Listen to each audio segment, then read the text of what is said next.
DFM 98 de la bande FM, bonsoir à toutes et à tous. Une émission Au-delà du miroir où nous sommes avec Michel Moati. Michel Moati, vous êtes maître de conférence à l'université de Montpellier. Vous enseignez le journalisme. Journalisme et communication. C'est en sociologie, mais j'enseigne le journalisme et la communication. Vous avez publié plusieurs livres. En effet. Vous avez publié Retour à Whitechapel. En 2013. Qui est la véritable histoire de Jacques l'Éventreur. Ensuite, Blackout Baby. Blackout Baby en 2014. Et cette année, troisième roman qui s'appelle Alice change d'adresse. Et c'est de celui-là qu'on va parler. Les trois sont chez HC Éditions et les deux premiers sont réédités en poche chez 10-18. Alors, Alice change d'adresse, c'est une histoire qui est amusante parce que vous parlez d'une femme qui s'appelle Alice Hoffman, de son fils Franck. Alice, on va pas dévoiler toute l'histoire parce que... Ah non, ça serait dommage. Ça serait dommage, mais on va quand même en dire deux mots. On peut la situer. Enfin, c'est une jeune femme qui, quand on fait sa connaissance, qui est en sortie d'un coma profond, un coma prolongé de 53 jours. Elle a tenté de se suicider parce qu'elle s'estime responsable de la mort de son fils, Franck, en effet, qui a 11 ans. Ils ont eu un accident terrible en visitant, en faisant du tourisme fluvial. Ils ont été emportés par une vague, une écluse qui a lâché. Il y a eu plusieurs morts et disparus, dont son fils Franck. Elle est incapable de faire face à cette disparition. Elle tente de se suicider. Elle se rate et elle se réveille dans une clinique de convalescence où elle a bien l'intention de récidiver au plus vite. Et là, elle va faire la connaissance d'un flic qui a été blessé dans une opération, un officier de police en convalescence, qui va faire rebondir l'histoire parce qu'il lui annonce à sa sortie de coma que, comme il s'embête dans la clinique, pendant ses 53 jours de coma, il a profité de son temps libre pour enquêter sur elle, sur son passé, etc. Et il est persuadé que son fils n'est pas mort. Et il lui propose de refaire l'enquête avec elle, de repartir sur les lieux de la catastrophe, d'interroger les gens, etc. Lui a déjà fait un début d'enquête et il lui propose de l'accompagner, de se faire la belle, comme il dit, de quitter la clinique et d'aller refaire l'investigation au point de départ. Et évidemment, c'est une sorte de nouvelle vie pour Alice qui se retrouve d'un seul coup dans un espoir totalement inespéré, qui se retrouve dans une aventure qui va être presque une aventure amoureuse avec ce flic. Et voilà, ils partent, mais l'enquête va pas ressembler du tout à ce que l'un et l'autre imaginaient. Voilà à qui on a affaire quand on découvre Alice Hoffman. Alors, et ce fameux flic s'appelle Van Dern. Van Dern, ouais, c'est le nom du flic. Alice se retrouve dans une clinique fictive à Belmont, la clinique fictive Belmont à Valmondois. Ça, je le dis pour nos auditeurs parce qu'on est dans le 95 et Valmondois, c'est juste à côté, c'est chez nous, quoi. Et ça, je l'ai pas fait exprès, mais l'endroit m'a paru intéressant pour placer le décor Et pourquoi Valmondois? Une partie du décor de ce récit. Ouais. Et pourquoi Valmondois? Vous connaissez le 95? Pas du tout. Pas du tout. C'est un endroit que je connais pas du tout, mais qui m'a semblé, quand j'ai fait des repérages, je passe dans le 95 parce que je suis né dans la Somme et quand on habite en Paris, on traverse le 95 pour regagner la Somme. Donc c'est un endroit que j'ai traversé souvent et j'ai pensé que les paysages que je voyais là étaient parfaits pour le réveil d'Alice. Mais Valmondois en particulier, je connais pas. D'accord, enfin, pour nos auditeurs, ne cherchez pas la clinique Belmont, elle n'existe pas. À Valmondois, c'est fictif. Dans cette clinique, Alice rencontre une psy et elle parle un peu de son réveil et comment ça se passe. Elle dit qu'elle n'est qu'une tentative, on ne l'appelle pas par son nom, on ne lui donne pas un numéro. Les gens qui ont fait des tentatives de suicide, on les appelle des tentatives. Ouais, donc c'est en effet comme ça qu'elle est baptisée par la psy. On comprend très vite que ça va pas bien fonctionner entre Alice et cette psychologue. Là, on est tout de suite dans une relation pour le moins tendue, et ça va participer sans doute à cette volonté d'Alice d'abord de remettre ça, de se tenter de se suicider, et puis dans un deuxième temps de faire comme Van Dern le propose, de se faire la belle, de partir chercher Franck loin de Valmondois et loin de la psychologue. Alors ce fameux Van Dern, il lui raconte des histoires sur les rues de Paris. Est-ce que vous avez fait cette enquête? Certains noms de famille ont presque disparu dans les rues de Paris. Prenez Rousseau, Mathieu ou Chevalier. Non, pas du tout. C'est une invention, une sorte ça. de fantaisie. Alors Van Der en a plusieurs. Hein. Il a des fantaisies topographiques, des associations d'idées, etc., à partir desquelles il bâtit des théories. Il a l'air d'un personnage assez pittoresque au début, et on va s'apercevoir au fur et à mesure de l'enquête que finalement ces fantaisies sont plus solides que ça. En tout cas, c'est comme ça que ça va apparaître à Alice, et finalement elle s'aperçoit que c'est un véritable investigateur. Enfin, en tout cas, c'est l'option qu'elle choisit, et que malgré des méthodes un peu singulières, si quelqu'un est capable de lui retrouver son fils, c'est sans doute ce Van Der. Donc il part en tout cas de la part d'Alice, dans une confiance assez forte l'un dans l'autre, dans quelque chose qui pourrait paraître plutôt bancal au départ, et qui va se solidifier au fur et à mesure que leur relation va s'apprivoiser.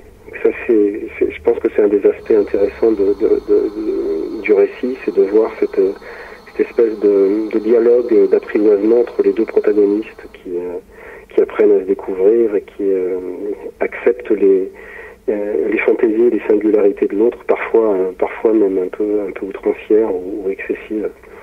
Mais en effet, il paraît assez liberlu comme flic au départ. Pourtant, c'est un véritable officier de police qui a mené des enquêtes apparemment solides, qui a enquêté, on va le découvrir, hein, sur des affaires de serial killer, enfin du lourd, comme on dirait en langage policier. Et voilà, mais il a ses méthodes. Alors, est-ce que la partie du visage que l'on regarde le plus, ou tout du moins la partie du visage que vous regardez le plus, vous, c'est la bouche ? Je crois que ça c'est tiré de mon expérience personnelle. En effet, on a souvent le sentiment que pour reconnaître les gens, c'est les yeux qui sont le meilleur indicateur. Van Der explique à Alice que lui, il reconnaîtrait une bouche entre mille. Ça, je pense que je l'ai emprunté à ma manière de regarder l'autre. Je pense que c'est un choix que je fais moi. En effet, je mémorise plus facilement les bouches que les yeux. Oui, ça c'est votre histoire personnelle encore. C'est pas des statistiques. Par contre, à la page 61, selon le ministère de l'Intérieur, environ 40 000 personnes ont disparu l'an passé en France. Environ 29 000 ont été retrouvées mortes ou vivantes. Environ 11 000 disparitions sont restées non élucidées. Ces disparitions sont répertoriées comme inquiétantes par les services de police et de gendarmerie. C'est des chiffres que vous avez été chercher, ça, vous les avez pas extrapolés. Oui, tout ça c'est vrai. Ce sont des statistiques officielles, ils sont vraies. Elles vont être importantes d'ailleurs dans la quête d'Alice et de Van Der. C'est des chiffres qui font peur, qui sont terrifiants, et ils vont aussi avoir à apprivoiser ces chiffres et en accepter la menace. Non, tout ça c'est vrai. Ils vont se retrouver tous les deux dans un triangle un peu chaud, puisqu'ils vont se retrouver dans un triangle où il y a eu les disparus de Lyon, etc. Donc vous les ramenez vers la Cure, hein, c'est-à-dire vers cette rivière qui traverse... Ça, c'est quelque chose qu'Alice va découvrir au fur et à mesure qu'elle s'enfonce dans ce territoire dans lequel elle a perdu front, qu'elle s'aperçoit que ce territoire-là, et c'est Van Der évidemment en tant qu'officier de police qui a toutes ces données-là, lui apprendre que c'est un territoire, un triangle, en effet, c'est pas le triangle des Bermudes, mais c'est le triangle de Bourgogne, dans lequel la plupart des grands serial killers français sont passés, voire passés à l'action. On y trouve le passage de Francis Holm, de Michel Fourniret, d'Émile Louis, du tueur de la 86, etc. Donc c'est comme un endroit un peu surgi de la 4e dimension, dans lequel apparaissent aux plus grandes dames d'Alice tous les psychopathes les plus inquiétants de l'histoire récente. Donc elle se dit, et c'est là que j'ai perdu mon fils. Donc il y a un moment de menace assez terrifiant, parce que la première nouvelle est plutôt bonne. Son fils aurait survécu à la noyade dans l'écluse, il aurait disparu avec quelqu'un, et si c'est un endroit qui est hanté par autant de serial killers, il y a comme une autre menace qui va remplacer la précédente. Donc on en est très vite à cette deuxième phase de l'enquête. Est-ce que Franck a été enlevé par un serial killer? Donc ça, c'est la poursuite des aventures d'Alice et de Van Der au pays, ce que j'appelle au pays de Maurice Genevoix et des serial killers. C'est aussi un endroit alors beaucoup plus champêtre, beaucoup plus bucolique qu'a décrit avec magie Maurice Genevoix. Cette campagne autour de d'Orléans, etc., qui est d'Auxerre et tout ça, ces pâturages, ces pâtures, ces arbres qui disparaissent dans la brume, etc. Donc là, le côté un peu enchanteur de Maurice Genevoix est remplacé par celui de la menace de tueurs fous. Est-ce que vous êtes allé visiter ce coin-là? Je connais, ouais, je le décris d'après nature. D'accord. Je connais bien. J'y suis même retourné pour essayer de nourrir certaines pages d'Alice. D'accord. Donc ça se passe. Vous dites c'est bien simple. Vous prenez une carte régionale, vous plantez une punaise rouge sur chacun des faits divers dont je viens de parler, et juste au milieu vous avez Port-Brûlé, les 16 écluses et la Courancelle. Je dirais l'épicentre du drame, c'est sur ce canal du Nivernais où il y a une succession d'écluses qui sont numérotées. Donc c'est un paysage très très particulier, avec beaucoup d'eau, beaucoup d'humidité, et d'un seul coup ce drame qui se produit alors que le moment qu'avait choisi Alice pour partir avec son fils était prévu comme étant un week-end que parfois les parents ont besoin d'éprouver avec leur enfant, au moment où l'enfant est en train de devenir ado, où il commence un peu à s'éloigner. Elle avait appelé ça notre petit week-end de retrouvailles. Et très vite, elle dit, Lia Van Dern, ce qui était notre petit week-end de retrouvailles, là, dans ce paysage magique du Nivernais, s'est transformé en week-end de funérailles. Donc voilà l'épaisseur du désespoir d'Alice quand on fait sa connaissance.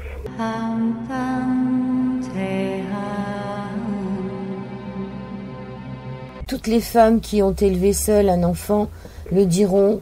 Un jour ou l'autre, on passe sans s'en rendre compte du petit garçon ou parfois de la petite fille à toute autre chose, de l'enfant à qui on raconte des histoires rassurantes pour qu'il s'endorme, pour qui on est prête à donner sa vie, qu'on regarde discrètement s'éloigner dans l'obscurité d'un hall d'école, dans le rang bien formé par les maîtresses au sein duquel on cherche à entrevoir sa silhouette qui se fond dans la masse des autres enfants, à une créature neuve, aux membres soudain développés, au regard fuyant, qui cherche confusément à devenir autre chose, quelqu'un d'autre, quelqu'un qu'on ne connaît plus aussi bien, quelqu'un qu'on ne connaît plus, qui a déjà commencé à devenir autre chose.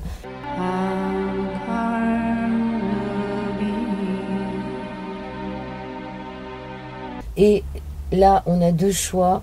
On a ce choix qu'on essaye de taire, ne rien remarquer, feindre de ne rien remarquer, s'adresser à lui comme on parlait avant, tenter de ressusciter des mots complices qui semblent souvent devenus des fantômes. Alors on ne remarque rien, on n'ose plus rien, on se tait, on accepte, et notre enfant baisse les yeux et à son tour il s'efface au milieu des ombres.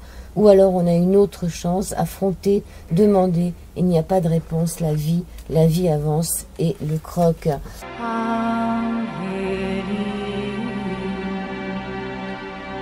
Comme je le dis, comme je l'écris là, tous les gens, tous les parents, que ce soit des mamans ou des papas qui ont eu un enfant qui est en train de devenir un ado, ont éprouvé ce que j'ai essayé de traduire là. Il y a ce passage où on cherche désespérément à garder en vie le petit garçon ou la petite fille qu'on a connu et qui est en train de se transformer en ado et qui est en train de nous glisser entre les doigts.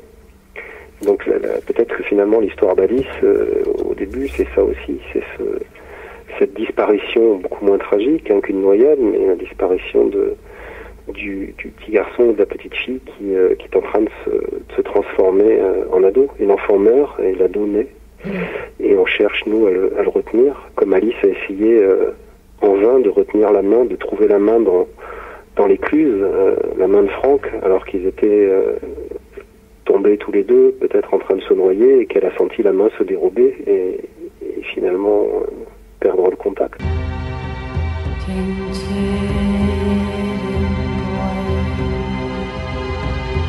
Il est question d'un arbre qui sait tout, et cet arbre qui sait tout. Oui, ça aussi, ce que je dis dans les notes après, c'est également mon fils Tim qui a inventé l'arbre qui sait tout. C'est un endroit familier devant lequel on passait, et il a baptisé cet arbre l'arbre qui sait tout. Je l'ai repris, je le remercie. C'est un peu comme on fait les anglo-saxons, la lire les acknowledgements, je remercie Tim pour cet emprunt. J'ai trouvé que c'était très poétique, son histoire d'arbre qui sait tout, à qui on pose des questions auxquelles on souhaite des réponses, même si c'est parfois des réponses cruelles. Mais je trouvais que l'idée d'un endroit familier à qui on pouvait poser des questions sans que ce soit papa ou maman et qui proposait des réponses, c'était une belle image. Je l'ai mise dans la liste pour lui donner un peu plus de vie, pour étendre sa superficie à l'arbre qui sait tout. Alors il est question de ce Clos Vengé qui est le vin préféré du roi Henri. C'est une vraie histoire, ça? Alors, la moitié. Il y a un vin de Bourgogne qui est qui était le vin préféré du roi Henri IV, mais c'est pas le Clos Vengé. Le Clos Vengé, malheureusement, n'existe pas. Je l'ai inventé parce que j'avais besoin d'utiliser la consonance un peu menaçante de son nom. Ça sera aussi nourrira des réflexions d'Alice plus tard dans sa chambre. Mais la préférée du roi Henri IV, je crois que c'était le Givry, le vin de Givry, qui doit être très proche de l'endroit où pousserait s'il existait le Clos Vengé. Mais ceux qui veulent goûter le Clos Vengé goûteront du vin de Givry et je pense que l'émotion sera très comparable. Donc inutile dans un restaurant de demander au sommelier du Clos Vengé. Non, mais c'est bien de le préciser. Dans un restaurant avec un vrai sommelier. Il s'était passé quelque chose d'un peu étrange à Avallon aussi. Oui, je crois que il y a eu une convergence de crimes. Il y a eu au moins 2 serial killers. Il y a eu le mystérieux tueur de la 86 et puis le passage d'un serial killer allemand qui s'appelle toujours Münstermann, qui écumait les lieux et dont les ombres croisées planent encore sur les lieux. Et évidemment, le passage d'Alice et Van Dern s'effectuera dans l'ombre de ces 2 menaces surgies du passé. On va passer à un autre sujet. Vous parlez du syndrome de Cotard. Oui. Est-ce que vous pouvez nous en dire plus? Alors ça fait partie de l'arsenal lexical de la méchante psychologue, celle qui s'entend pas du tout avec Alice Hoffman et qui, chaque fois qu'elle se trouve un peu prise en défaut par l'agressivité d'Alice, lui diagnostique un syndrome de Cotard. Un syndrome de Cotard, c'est un vrai syndrome clinique. Alors il prend plusieurs formes. La plus connue du syndrome de Cotard, c'est le sentiment qu'on est mort ou qu'on vit à l'intérieur, alors, curieusement, peut-être que l'esprit n'est pas mort, mais qu'on est enfermé dans un corps mort. Donc ça doit être absolument terrible à éprouver. Et donc c'est une sorte c'est pas une injure ni une insulte, mais c'est une espèce de malédiction que la psychologue jette à Alice à chaque fois que les choses dégénèrent entre elles dans la clinique de Valmondois. Mais le syndrome de Cotard existe vraiment. Il a été évidemment théorisé par un certain docteur Cotard, il y a bien longtemps, je crois.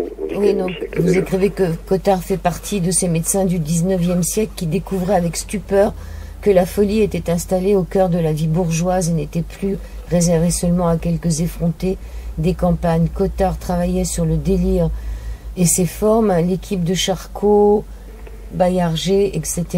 Selon Cotard, certains patients croient fermement qu'ils pourrissent de l'intérieur ou qu'ils sont déjà morts, que leur corps est mort, qu'ils s'échappent de leur corps mort également et qu'ils se dissocient de lui. Certains aliénés, suivis par Cotard, pensaient évoluer dans un monde entièrement mort, eux compris. Certains refusent de s'alimenter, pensant n'en avoir plus besoin dans leur existence post-mortem. Ça n'a rien à voir avec les NDA. Non, à moins que la NDA soit un syndrome de Cotard actualisé je crois que les NDA sont pas éprouvés simplement par des malades mentaux. Sont parfois des gens absolument ordinaires qui reviennent de ce type d'expérience et qui la racontent. Non, ça n'a rien à voir. À mon avis, le syndrome de Cotard est beaucoup plus effrayant et beaucoup plus intéressant que ce que j'ai pu lire en tout cas sur les Near Death Experiences, qui tourne un petit peu quand même autour de une sorte de pour moi ça me fait penser à des blockbusters américains, quoi. Des arguments de blockbusters américains, c'est peut-être plus que ça. Alors cette femme, Alice Hoffman, elle est, on peut dire, elle est journaliste, elle travaille à la Maison de la Radio. Ouais, c'est ça, elle est productrice, rédactrice d'émissions à la Maison de la Radio. Donc on imagine qu'elle travaille pour une radio du groupe Radio France, sans doute. Ouais. Et donc d'ailleurs, le contenu de son travail, penser sans doute à... La radio n'est pas nommée, mais on pense très fort à France Culture. Oui, tout à fait, c'est ce que j'avais pensé aussi. Et donc elle se rappelle à un moment, parce qu'elle a vraiment des problèmes avec sa psy, elle dit « Ces faux rêves, comme je me suis mise à les appeler, me firent songer à ces faux souvenirs dont parlait un psy qui avait été l'invité de la semaine autrefois à la radio. Chaque jour, il avait expliqué à la journaliste qui menait l'émission ce qu'étaient ces reconstructions du passé que les gens victimes d'un traumatisme élaborent en toute bonne foi. Il avait cité l'exemple de souvenirs fabriqués à partir de photographies qu'on a toujours connues et dont on finit par se persuader qu'on se rappelle exactement le contexte dans lequel elles ont été prises. On se souvient seulement de l'histoire qu'on nous en a racontée et de quelques anecdotes qui s'y attachent. L'événement lui-même s'est effacé, comme embourbé dans le marc qui stagne tout au fond de nos souvenirs. Ainsi, on croit se rappeler tel anniversaire ou telle fête de famille parce que des photos en témoignent, mais on serait bien en peine de citer l'exemple des personnes qui ont effectivement participé à cet anniversaire. C'est intéressant parce que quand on cherche dans nos propres souvenirs, on a l'impression de se souvenir de choses finalement parce qu'elles sont accrochées à des photos.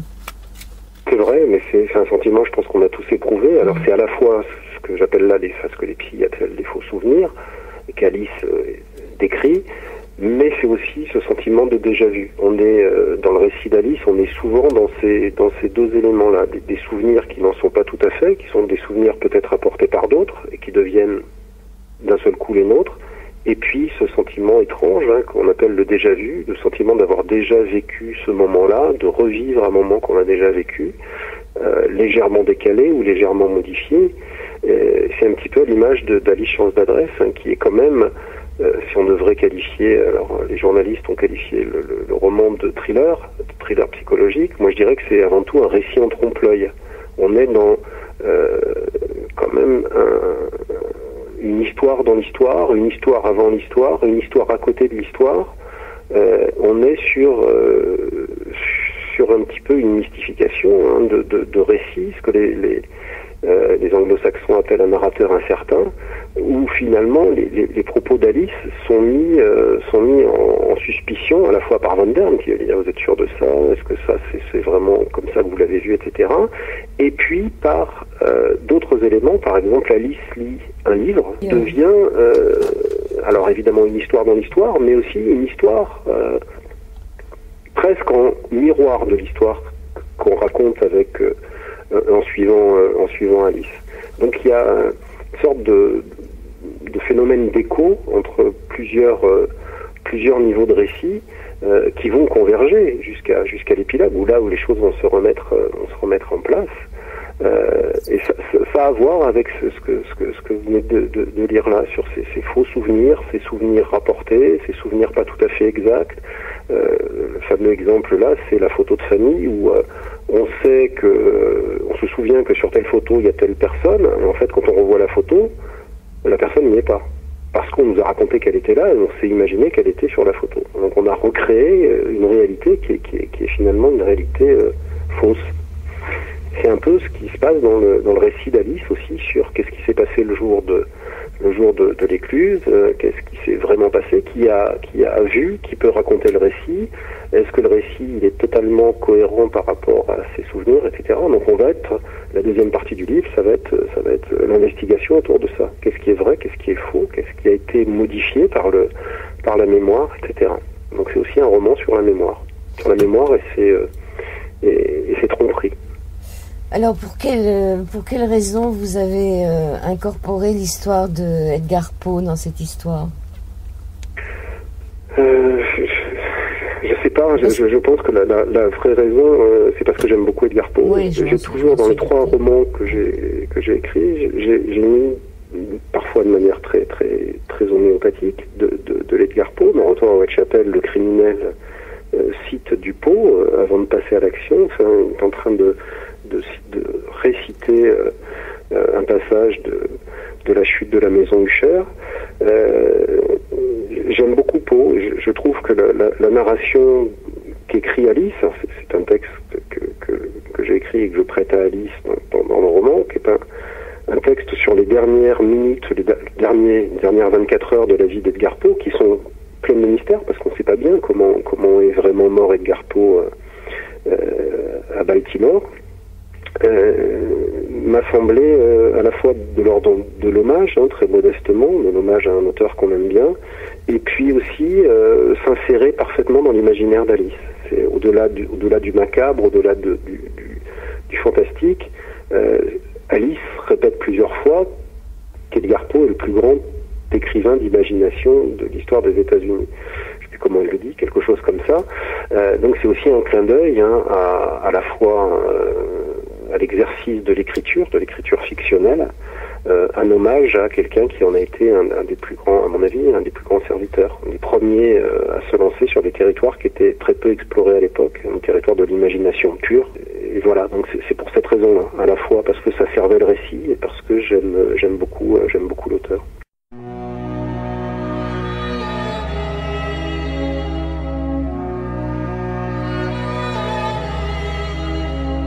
Voici donc le passage sur Edgar Poe dans le livre d'Alice change d'adresse de Michel Moati, ce passage écrit sur la fin tragique d'Edgar Poe.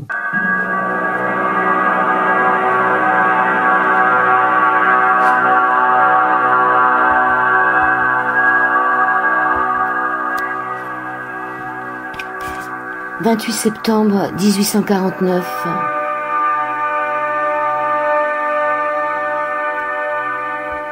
Poe arrive à Baltimore.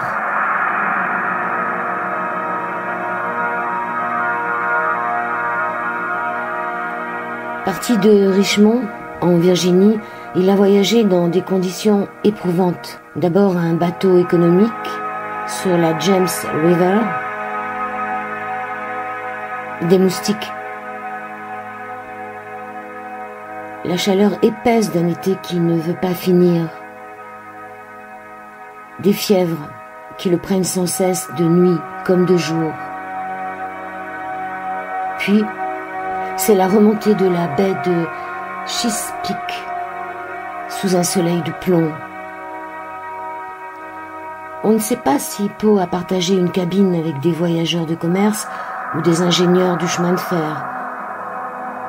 On sait juste qu'il arrive malade à Baltimore, épuisé. Son cousin, Nelson Poe, découvre un homme désorienté, aux yeux rouges, aux idées confuses.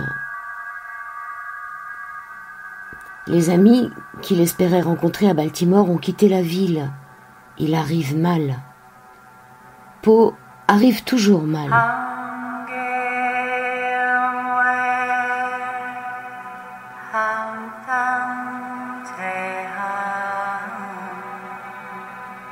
Où qu'il arrive, il tombe mal, ou il tombe malade. On perd sa trace pendant 48 heures. On dit qu'il a essayé de gagner New York, qu'il s'est trompé de train, qu'il est finalement revenu sur ses pas et qu'il erre dans Baltimore. On ne sait plus. On ne sait pas grand-chose de ces dernières heures de la vie de Poe. Certains disent qu'on lui a volé l'argent qu'il avait avec lui, une souscription pour lancer enfin son propre magazine The Stylus.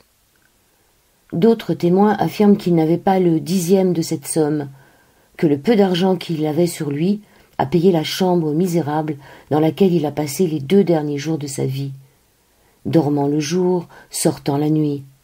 Peut-être qu'il suit encore ces silhouettes floues, ces hommes des foules qui l'éloignent du centre-ville et des lumières.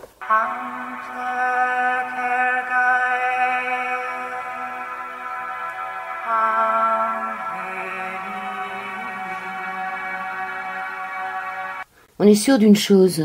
Le 3 octobre 1849, le docteur Snodgrass reçoit un billet alarmant.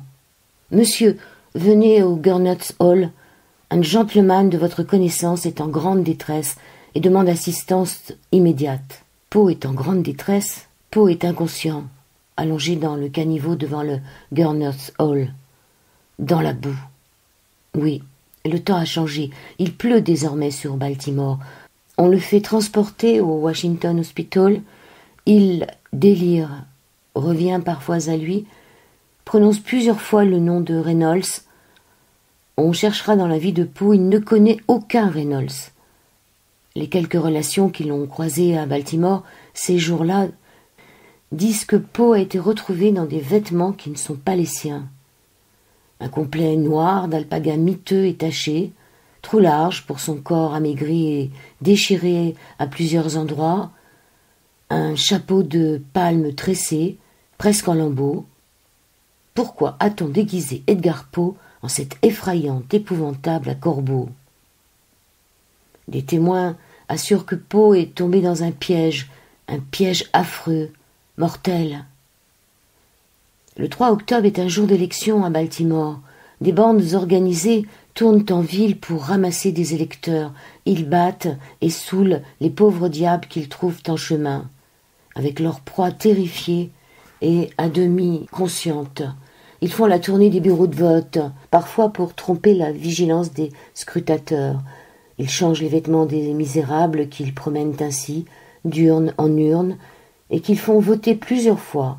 Puis, lorsqu'ils ont assez servi, lorsqu'ils ne peuvent plus marcher, ils les abandonnent dans le ruisseau, là où Edgar Poe a été trouvé, dans le ruisseau devant le Gurnot's Hall, qui est également, si incongru que cela puisse paraître, le bureau de vote numéro 4 de la ville de Baltimore. Quoi qu'il en soit, le voilà au Washington Hospital. Peut-être que Reynolds est le nom sous lequel il a voté dans différents bureaux, maintenus debout par des gros bras à la solde des politiciens locaux.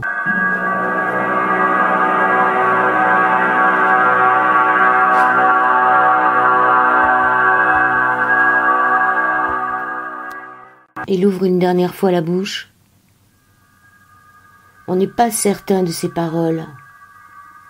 Plusieurs témoignages se contredisent. La réalité et la fiction se mêlent souvent.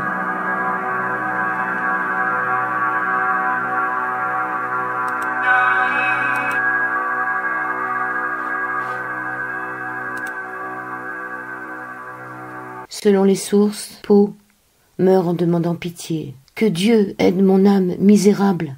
Un autre témoin affirme qu'il aurait déclamé une sorte d'ultime poème qui se termine par ces vers « Mon épouse disparue, mon enfant encore à naître, les cieux m'abandonnent au sein des vagues bouillonnantes du vide désespoir. » Oui, la réalité et la fiction se mêlent jusqu'au dernier instant.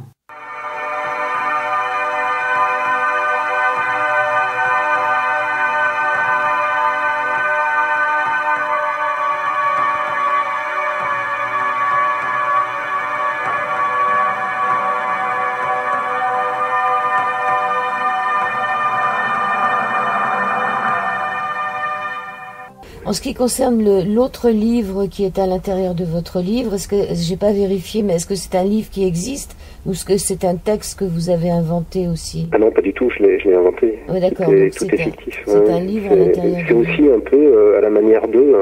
J'ai essayé de... je voulais quelque chose qui nous éloigne d'emblée de l'univers de Valmondois, de la clinique, etc. Donc qui nous éloigne aussi de la France. Donc j'ai essayé de produire... Alors c'est un texte... il n'y a rien de plus décrit que ce qu'il y a dans Alice. C'est pas des fragments d'un roman réel, ce sont des fragments d'un roman imaginaire. Donc il n'y a rien de plus que ce qui est écrit. Il faudra peut-être l'écrire un jour, mais il n'y a pas de plus, il n'y a pas de moins. Enfin, tout est là. J'ai essayé d'écrire décrire un petit peu, alors encore une fois, je vais sortir l'adjectif, mais en toute modestie, un peu à la Faulkner, hein, on est sur cet imaginaire des grands espaces, là c'est en Australie, mais ça pourrait être aux États-Unis, dans le sud des États-Unis. On est dans un univers très en rupture par rapport à l'univers habituel d'Alice. Je voulais qu'au départ, l'écart soit le plus grand possible avec la situation géographique réelle d'Alice. Et puis ces récits vont converger un vers l'autre, partant de cette plantation au cœur de l'outback australien, hein, qui est le pays d'arrière, c'est ça, c'est une sorte de grande propriété foncière d'élevage au sud d'Alice Springs, pas d'Alice Springs, de Darwin, dans les territoires du Nord, en Australie, et on est sur un univers référentiel vraiment aux antipodes, sans jeu de mots, de celui d'Alice. Et puis de ce monde-là va surgir un récit, vont surgir des personnages qui vont finalement se rapprocher énormément de l'univers d'Alice, voire à fusionner avec elle, avec l'univers personnel d'Alice.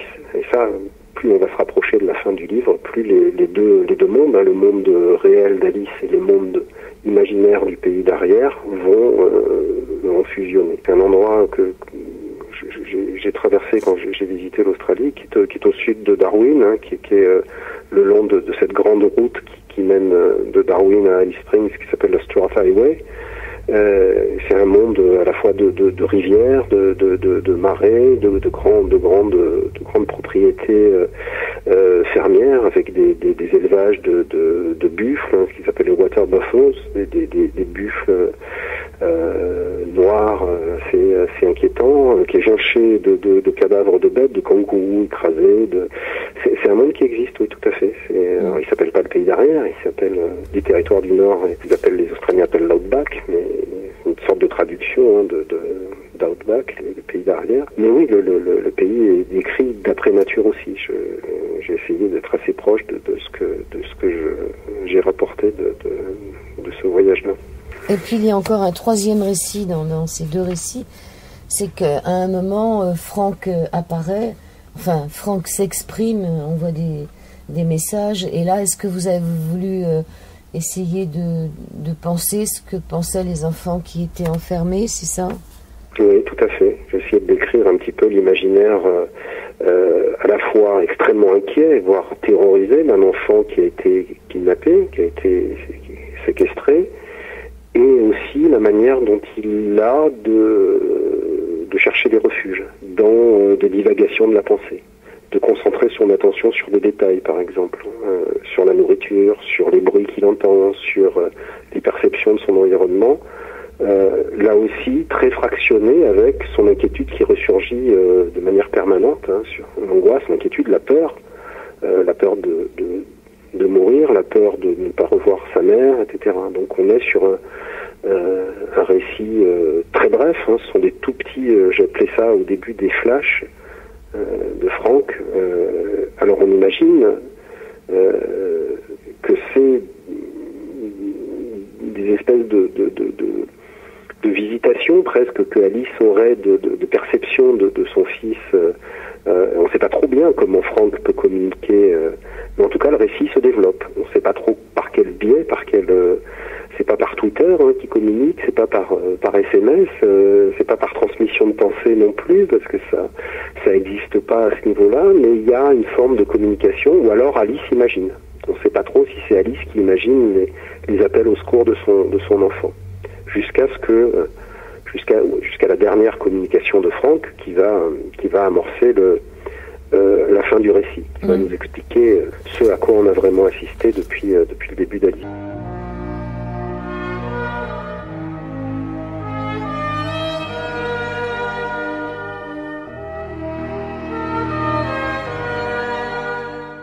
Et la fin du récit, c'est là qu'on en reste baba, parce que personne s'y attend, donc je dirais rien. Mais franchement, c'est ce qui m'a étonné le plus dans votre livre, c'est la fin du récit. C'est-à-dire que je voyais pas venir, ça m'est tombé dessus comme ça. Et c'est aussi pour ça que je trouve que ce Alice change d'adresse est un très très bon, moi j'appelle ça un roman ou un thriller si on veut. Pourquoi Alice change d'adresse alors? Pourquoi ce titre? Eh ben là, j'aurais vraiment du mal à vous donner une réponse. Parfois, on cherche pendant des jours et des jours un bon titre pour pour les livres qu'on écrit, et celui-ci s'est imposé. S'est imposé vraiment de manière... j'ai pas pensé une seconde m'appeler autrement que comme ça. L'expression... alors, c'est sans doute aussi dans ces moments nocturnes où on n'est pas tout à fait endormi, plus tout à fait éveillé, où l'esprit fonctionne un petit peu en roue libre. C'est souvent à ces moments-là que j'ai des idées. Je m'arrive parfois de me relever pour aller à mon ordinateur les mettre noir sur blanc. Et le titre s'est imposé à ce moment-là. Et il était très clair pour moi que Alice change d'adresse, ça voulait dire que l'expression changer d'adresse était très explicite pour raconter l'espèce de mutation que alors ça allait peut-être moins que ce que j'imaginais, mais en tout cas j'ai gardé la phonétique et le rendu à l'oreille du titre, parce que je le trouve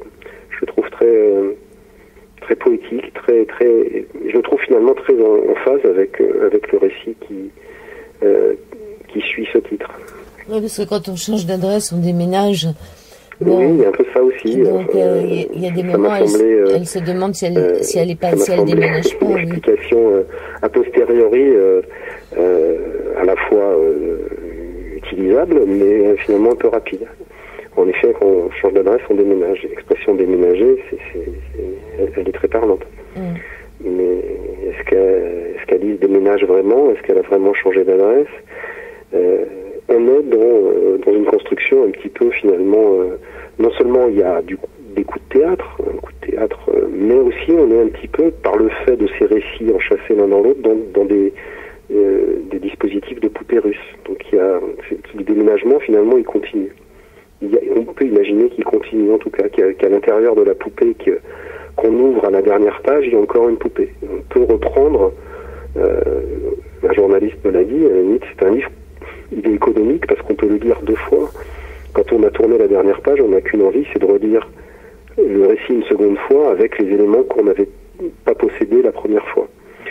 Et ça, du coup, ça devient un tout autre récit. Oui, mais moi je l'ai lu 2 fois, je l'ai lu en juin et je l'ai relu là pour faire l'émission. Et c'est vrai que j'ai cherché des indices qui m'amenaient à la clé de la fin du livre. Et je ne les ai pas vraiment trouvés, donc c'est vraiment très fort ce que vous avez fait. Le premier article que j'ai eu, je sais plus, je crois que c'était dans 20 minutes, après la sortie d'Alice, au printemps, disait c'est un Shutter Island à la française.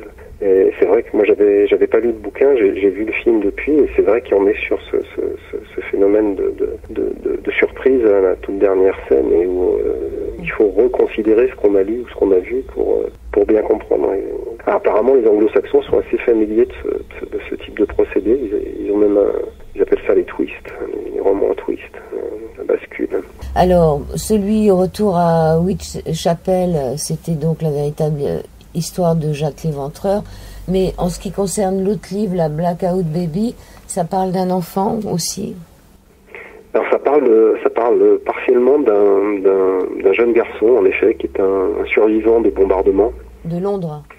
De Londres, oui, pendant la Seconde Guerre mondiale, qui va devenir un des protagonistes, un des personnages du récit, qui va devenir presque la motivation du personnage principal, qui est une infirmière qui s'appelle Amelia Pritlow, qui était déjà dans Retour à Whitechapel, qui est un personnage récurrent, donc qui est dans mes 2 premiers livres, qui est une infirmière qui a une 50aine d'années, et qui va se prendre d'une affection très très forte pour cet enfant survivant d'un monstrueux incendie dans le Londres bombardé, et qui va aller au-delà d'elle-même pour non seulement pour le sauver, mais de le sauver une fois des brûlures et des suites du bombardement, mais d'une menace encore plus terrible, qui est celle portée par un serial killer qui a vraiment existé, qui se propose dans une mission totalement psychotique de tuer des enfants dans un monde qu'il a créé dans son esprit, qui est plus le monde dans lequel on habite nous, mais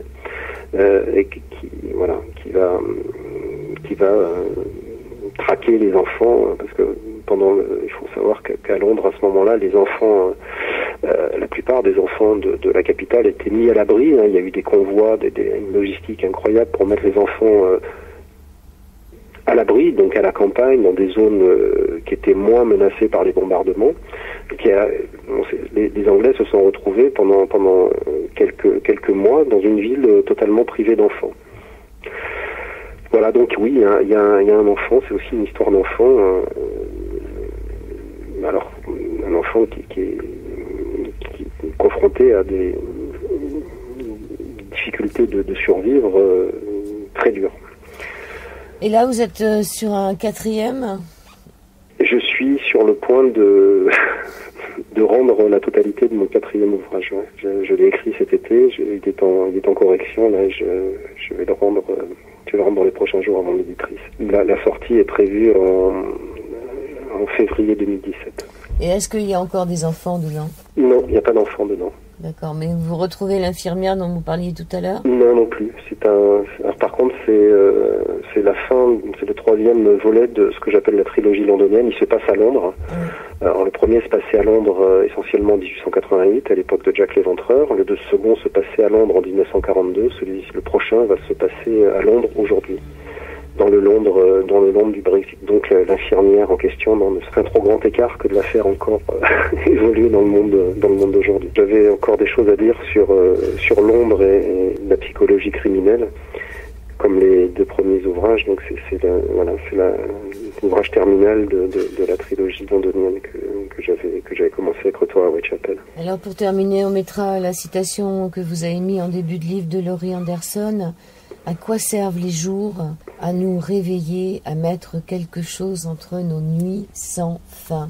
Oui, c'est une bonne idée. Je trouve qu'en effet, c'est une citation qui génère beaucoup d'émotions. Enfin, moi, il m'a beaucoup ému. Je trouve que c'est une très belle phrase. Et il y a beaucoup de musique aussi dans votre livre. Hein. Vous citez des... Oui, il y a des bandes son. Il y a une bande son. On pourrait recréer on pourrait y joindre une bande originale, comme les films. C'est vrai, il y a beaucoup de... C'est un récit qui est accompagné par des musiques. Michel Moati, M-O-A-2-T-I, Alice change d'adresse, HC Édition. On peut vous retrouver, non? Vous n'avez pas de site internet ou de...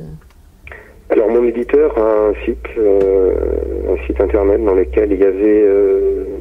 je dis il y avait parce que je pense qu'il est en reconstruction sur sa totalité. Il y avait un certain nombre d'inédits, d'éléments inédits de Retour à Whitechapel. Mais je ne sais pas où il en est. En tout cas, je suis hébergé sur le site de mon éditeur. Et j'ai une page Facebook d'auteur sur laquelle je suis tout à fait donc à Michel Moati. Ouvert aux conversations avec beaucoup de lecteurs et lectrices m'interpellent sur la page Facebook, et c'est plutôt un retour que j'aime bien. J'aime bien discuter sur... ça exclut pas d'autres moyens de communication, mais je trouve que c'est une bonne prise de contact. Donc j'ai une page Facebook à mon nom, une page d'auteur. Je vous remercie beaucoup. Merci pour... C'est moi qui vous remercie. Pour ce livre.